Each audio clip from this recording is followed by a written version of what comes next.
Hey everyone, welcome back to the Mechanical Engineers theme. Today, let's answer an important question about abrasive jet machining. How does the material removal rate change when we increase the nozzle distance? Let's find out. Abrasive jet machining uses a high-speed jet of abrasives to remove material from a workpiece. But what happens when the nozzle moves farther away from the surface? Let's analyze step by step.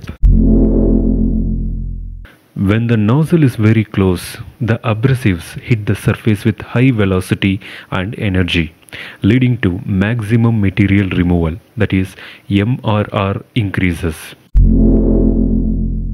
As we increase the distance, the abrasives lose energy due to air resistance and dispersion, so MRR starts decreasing.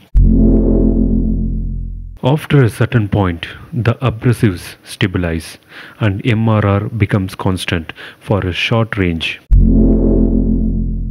If we increase the distance even further, the abrasives spread too much, reducing their impact on the surface.